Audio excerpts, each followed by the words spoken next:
Have you heard of the Beatles? No? Well, great, because we're gonna be talking about the 2019 movie yesterday, featuring Ed Sheeran. Okay, yeah. To be fair, I don't get any of the references, so no references for you. Ha ha. All right, you know what? Let's just jump right into it. Yeah, yeah. Wait, what? Why am I in here?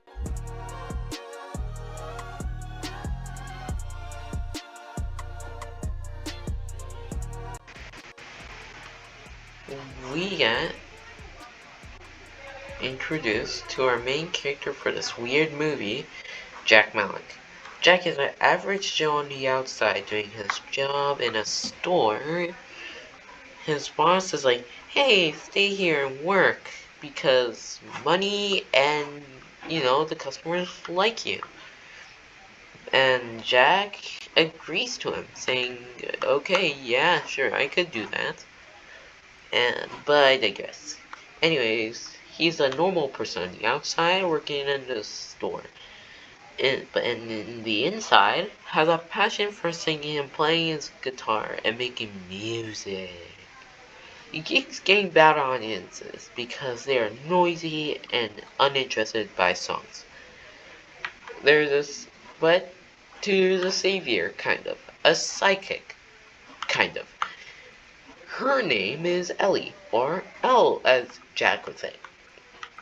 Elle, in the outside, is a mathematics teacher, but in the inside, Jack's manager for his singing passion. Now, Jack, right now, in the story, is in a tent. In the music festival, after they got a slot and cheered happily on a beach. So anyway, Jack got a slot in the music festival, but there's little to no audiences really there. Like, there were like at least 10.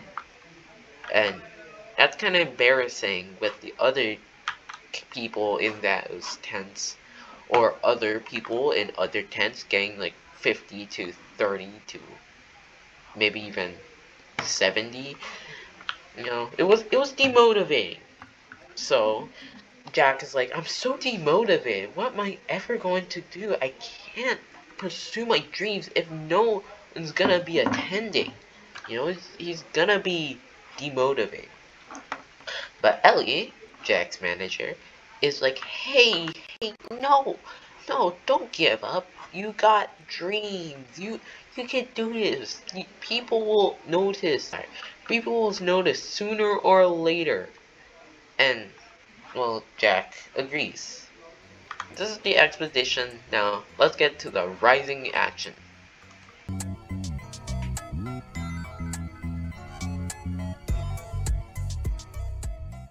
Ellie and Jack were talking in a car, and Jack was like, for one moment, hey, can I go on my bike? Can I? And Ellie's like, okay.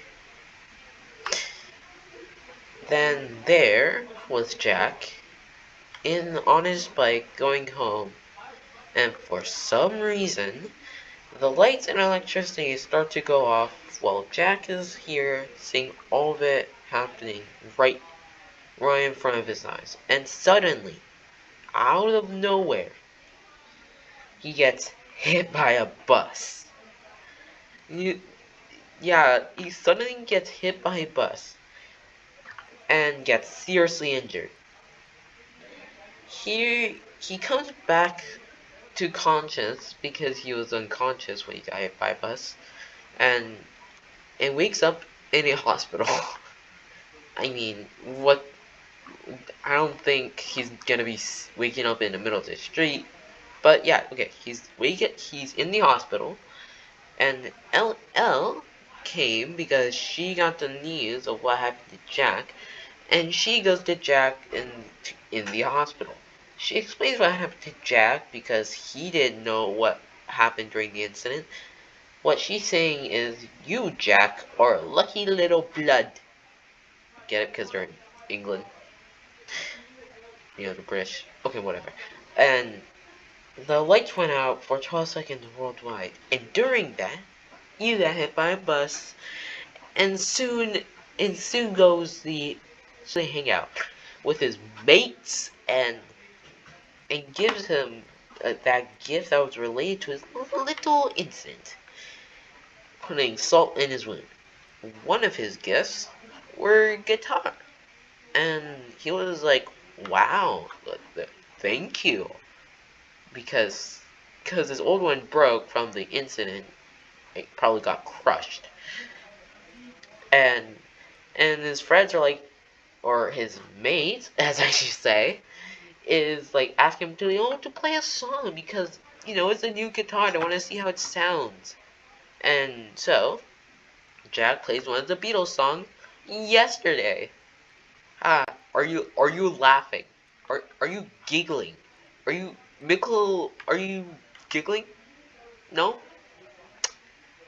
Yeah, probably what I thought. So, anyways, he plays the Beatles song yesterday, and when he finishes, his friends are like, "Whoa!" or "Whoa, that's insane! I love that song. What's that song?" And then Jack responds with, "It's from Beatles, and it's just from the Beatles band. It's yesterday." And friends are like, "What?" Making Jack confused. But little did he know of the surprising things that was just going to happen. Or, well, it was going to happen. It wasn't going to happen right now. No. It was going to happen later. So anyways, he goes back home and searches on his computer for the Beatles. And nothing pops up about the band. And the band.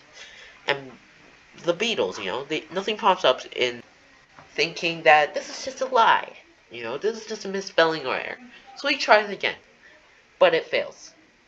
And in the midst of nervousness, he goes and finds his own records that he got, and little did he know, all his Beatles records slash songs were suddenly missing from his room, and then he realizes that the Beatles are on.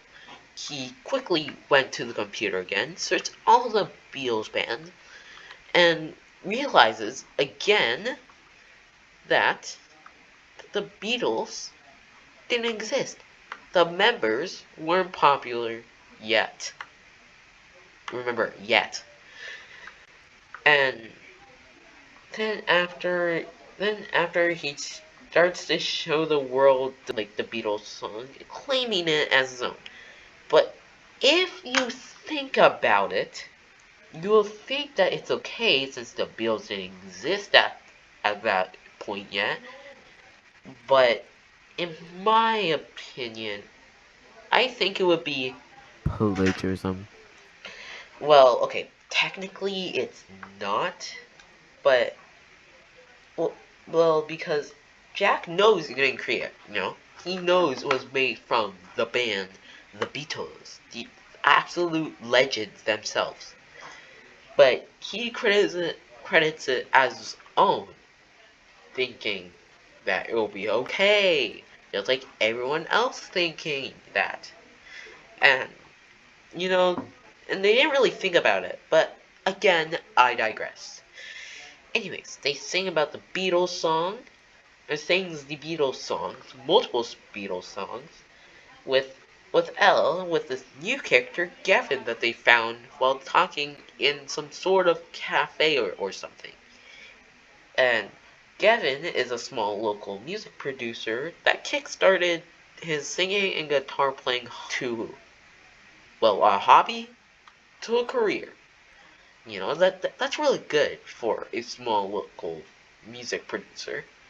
But how they advertised? Well, they advertised by sharing CDs in his store job. See? See, the store job is going to be useful. You didn't think I would just mention it and just leave it at that, did you? Did you, Mr. Smith? No, I didn't think so. So anyways, he shares the CDs, he tears the songs in like the CD version and gives it out for free to everyone. And this creates like this popular demand for more. But I digress for the third time. I need to stop digressing. But anyways, they actually go into a TV show since they got so popular. Um, and like they TV show really asked for them for like Jack to play a song, and Jack happily did it. Played one of his quote his Beatles song, and this caught the eye of Ed Sheeran. I Okay, I'm gonna be honest here. Why was Ed Sheeran in here? It was really random. I wouldn't know because I'm just reading.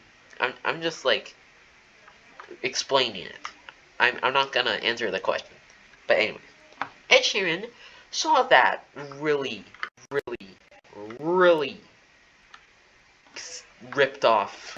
He saw the song that Jack was performing, and Ed decides to invite him, Jack, to the Ed show or his concert in Moscow. Of course, he agreed, and he had to invite Ellie because she's the one that helped him get to this point.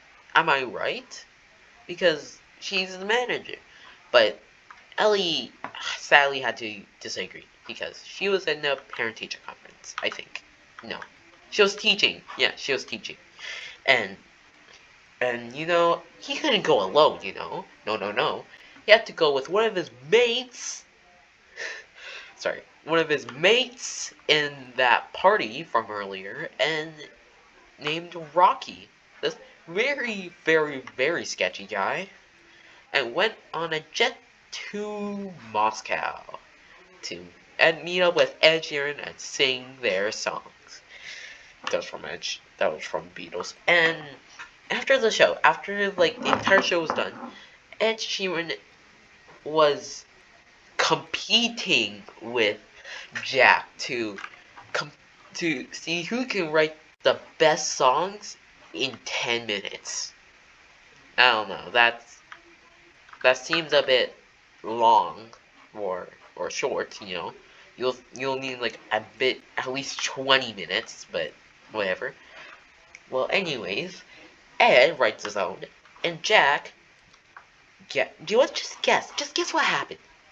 I'll give you 10 seconds.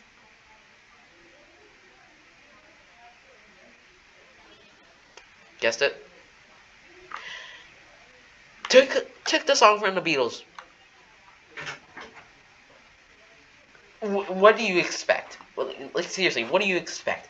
Do you think he'll just make his own finally? No, that's what I thought, but he didn't, because this bozo keeps stealing. But that's just my opinion. Well, Ed gracefully is defeated, and Jack goes to Los Angeles to meet up with his ruthless, judgmental, corporate ass agent or manager, Deborah Hammer. Now, Deborah signs Jack to her own, obviously, to help and engineer him to be as popular and a pop star like Ed Sheeran and all those celebrities. Which means that he has to leave his hometown for his career. And you know what that means? Guess it's the throwaway party. I didn't give you time to guess because you would already know. Or would you? No, you wouldn't. But whatever. They had a go-away party to move to Los Angeles. And Ellie soon after really confessed that she loved Jack, and Jack was like why didn't I notice earlier? But it was too late. He had to go. And soon after, Rocky and Jack were in Los Angeles and to pursue the careers of singing. Now, I just want to, before we move on to the next, I just want to know, just to clarify, keep this pinned to your head, Mr. Smith. Rocky, this really sketchy dude, is gonna be with them with his adventures all the time. So if I forget to mention him, just picture him there, okay?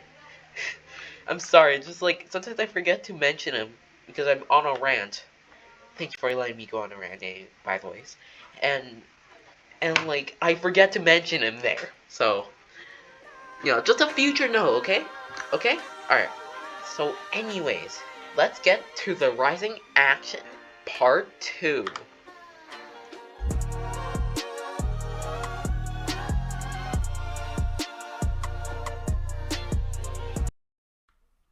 Oh, there it is.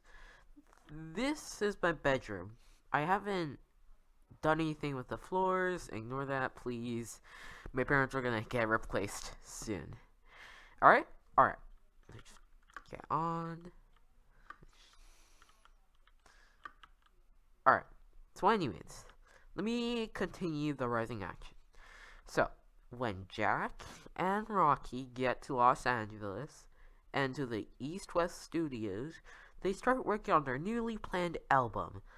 But Jack was going to sing another Beatles song, but luckily he forgot the lyrics. Or, not really. He's trying to remember and hopes that it will run back to his head. But they don't do it successfully. After that, they went to Liverpool, the Beatles' hometown, and walked to landmarks of their own, like Strawberry Fields, Penny Lanes, and the grave of Eleanor Rigby. They just sung about Eleanor Rigby. Yeah. Anyways, they went to those structures, and to get inspiration. But as a woman sees, but when okay, this part is important. So there was this woman that's in when they write, when Jack and Rocky went into Liverpool, the fans saw them in the airport and they were running away from them and got into a nearby taxi, and a woman saw that woman I don't know the name, but that woman is going to come in later. Okay, he's gonna come in later. I'm not gonna say when. Okay, I'm not gonna say when, but he will. They will come in later. But anyways, they see him chase right from the airport and at the grave. She's still wondering about it, but she doesn't really think to it. And in a surprise, Ellie, yes, current manager, I think, is joined Jack and Rocky in Liverpool. But they soon get intoxicated, or drunken, as I would say, and kiss. Look, they kissed. Oh my god, guys, they kissed. Oh my god. No, it's not that bad, guys. It's not that bad. I swear. But anyways, they kiss. But then Jack was told that Ellie was not interested to do a one-night stand. Okay, Mr. Smith, you must know what it is, but I'm not gonna tell you.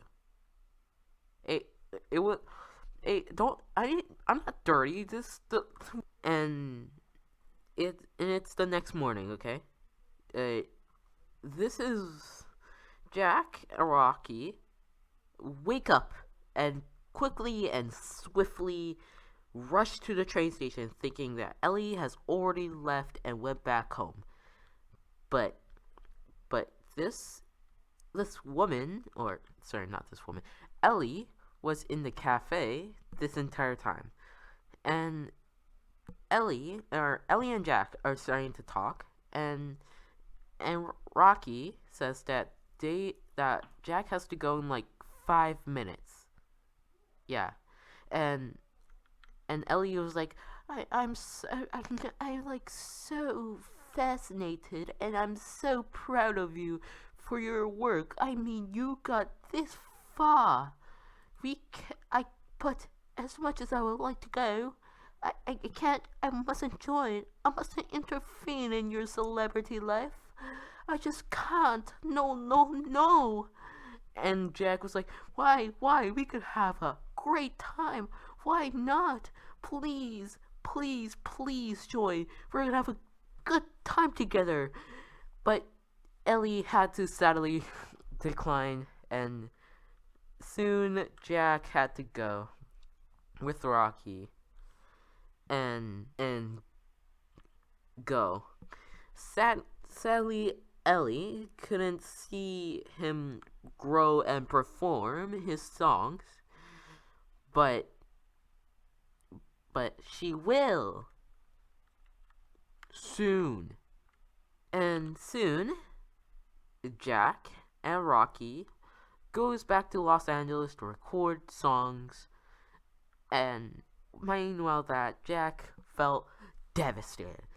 He was distraught, and he was devastated, I think I already mentioned that, and was desperate to get back to his normal life. He didn't want this anymore. He didn't want the stress anymore. He wanted to go back and live his life. I think I got that straight. And since Ellie has no one to love, because Jack already left him, she starts to date Gavin, the guy that kickstarted Jack's career as a pop star singer, guitar playing guy. And Jack, at this point, has to attend a meeting. Yeah, you have to attend a meeting, and in this meeting, they talk about the title that they've been coming up with, and rejected Jack's idea for the title, and come up with the One Man Only album title. And he's like, what? One Man Only? That makes no sense. My ties were perfect, he says in his head. When in reality, I can honestly agree. Like, really, One Man Only? That's just, I don't know. What do you think, Mr. Smith? Do you think that's good or bad?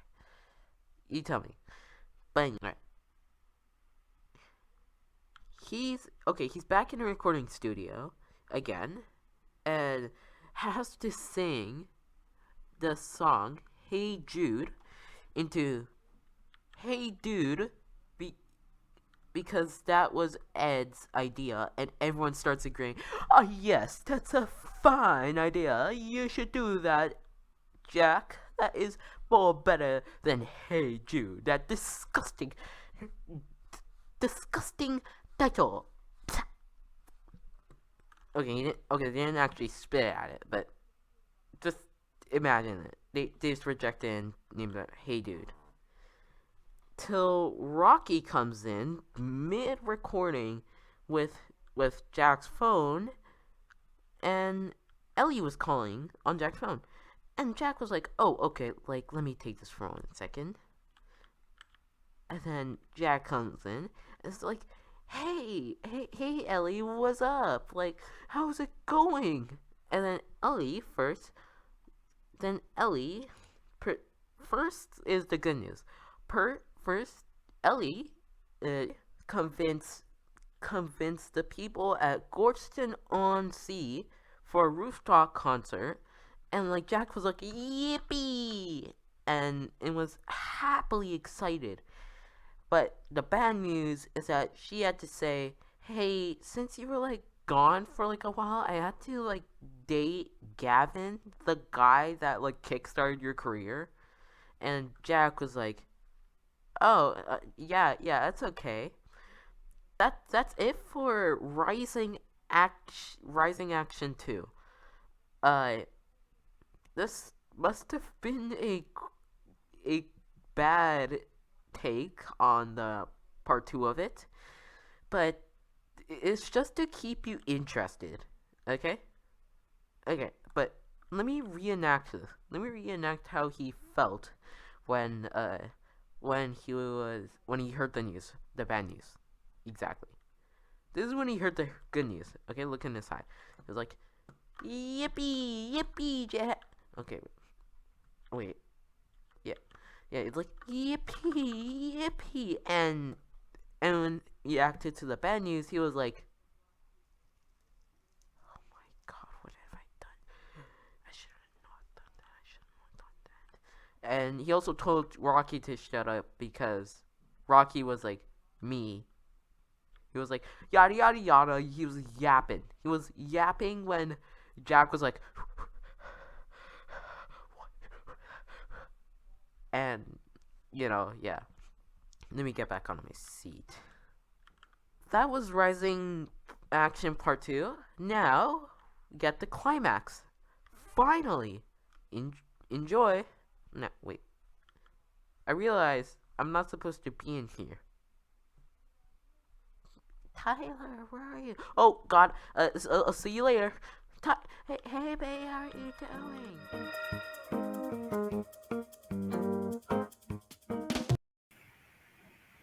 So, this is the climax for this video. So, for this section, it's gonna be a bit low key. It's gonna be a lot of pauses, but maybe I'll edit it. So, anyways, we cut to the rooftop concert, and Jack is in backstage. Jack is sobbing and distraught because all those songs were from the Beatles, and reflecting to his songs. He gets interviewed by this one person in the interviewing room before the show and gets asked a Beatle question. This made Jack freeze in shock, and Deborah had to pull him out of the room. Poorly for the show, uh, Jack's parents came in and really congratulated him for being coming this far into life. Being a little local boy from a store to a popular music star in days just by his music love and career. He gets led to the stage door, and Rocky, before he opens the door, because he's going to let Jack to the stage door, saying that he is happy and really feel like he fulfilled his purpose in life, saying that he's happy to serve the greatest musician that ever lived, which is really sweet. And then after he opens the door, Jack starts his concert and plays a song. And in the end, he screams, "Help me," because he is really distraught by his actions and doesn't know how to confess. Then after, we really cut to him questioning his life choice and if it was really worth it copying off of Beatles just to get recognition. As I would say, you will be going insane. The two people that got permission to come in told him that he was thankful for playing the Beatles song and gives the address of John Lennon. When John and Jack are talking when they meet, John tells them to tell the girl you love her and don't lie, word for word. This word gave Jack an idea to call up Ed and ask, "Hey, what's up, bro? I'm gonna need your favor. Like, can I pull up to your Wembley stadium this concert because I gotta confess." So, Jack ends goes to the stadium with Rocky. Deborah leads him backstage and pats him on the head, good luck.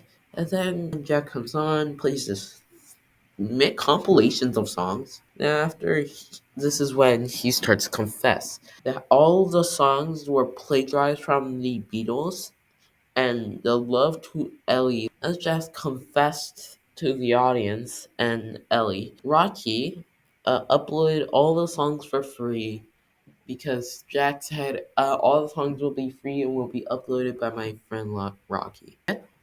To the falling action.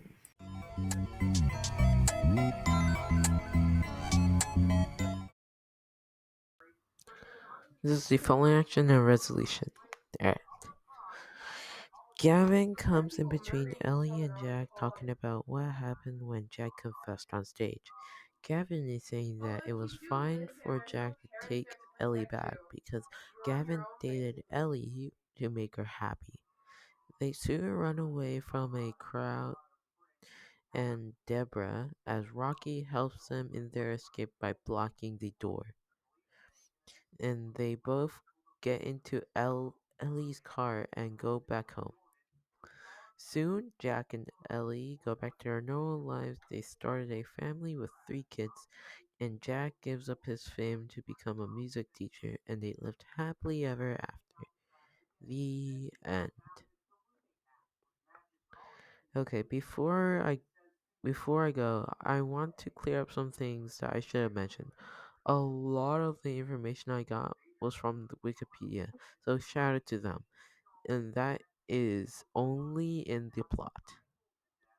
This movie was a wild ride, as Jack being the protagonist and the antagonist being Deborah, being the closest one to really an antagonist. As Jack and Ellie are dynamic and the static one are Deborah, the audience, Gavin, and Ed. This is what I believe as a character versus self type of movie because well, not only bec- not only is he being attacked by Deborah, but himself for the plagiarism and stress that he's caused himself to suffer upon. And in the end, the theme is to pursue the one he loves and always tell the truth. In my personal opinion, I'll rate this an 8 out of 10. 1 for chaoticness, but 1 for the satisfying ending. Just kidding. For the complicated.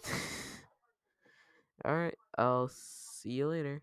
My name's Tyler, and this was the Yesterday movie.